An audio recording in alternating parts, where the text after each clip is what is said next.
This problem is mesh analysis, and we're working with circuits with independent sources. The problem is to find the current I sub 0 in the circuit shown below. We have a circuit where I sub 0 is the current which is passing through a 4 kilo ohm resistor at the top of the circuit. So the first thing we do when we're performing mesh analysis on a circuit is we assign the meshes or loops, and we assign the mesh currents. So I'm going to assign my meshes in the clockwise direction and assign mesh currents I sub 1, I sub 2, and I sub 3. So when we're doing mesh analysis, we know that we're using Kirchhoff's voltage law as a way of determining the mesh currents. So the result of mesh analysis is the mesh currents, or the mesh currents, in this case I1, I2, and I3. When we're looking for the current I sub 0 in this problem, we know that I sub 0 is going to be equal to what we have now designated as I sub 2. So we can find I2, then we know what the solution to the problem is. So the first thing we do is we start looking for I1, I2, and I3. And we notice that in our first loop that we can immediately determine I1 because it is the only loop or mesh current that's passing through our current source, our 2 milliamp source. So our first equation from our first loop is simply going to be I1 is equal to minus 2 milliamps, since it's flowing in the opposite direction of the way I1's been designated as flowing, which is clockwise.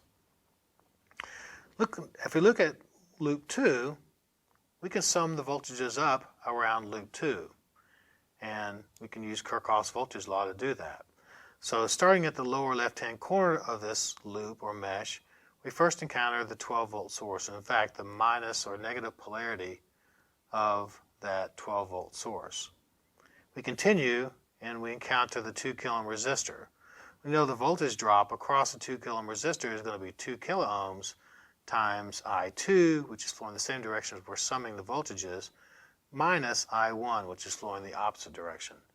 So our second voltage drop is the 2 kilo ohm resistor, I sub 2 minus I sub 1.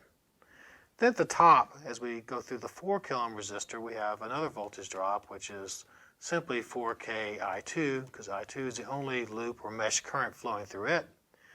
And then we get on the left-hand side of this, the right-hand side of this loop, and we encounter the 6 kilo ohm resistor, and we know the voltage drop for that is going to be 6K I2 minus I sub 3. And then we get back to the starting point of our loop, and that sums up all of our voltages, and they're equal to 0. So now we have an equation which has 3 unknowns in it. We have a first equation where one of those unknowns is found for us by using our circuit analysis skills.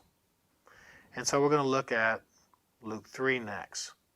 And again, just like loop 1, we notice that loop 3 gives us the loop current directly.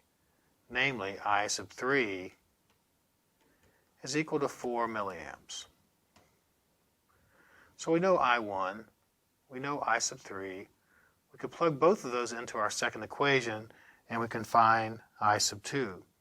And so we find I sub 2, which we said is equal to I sub 0, is equal to 2.67 milliamps.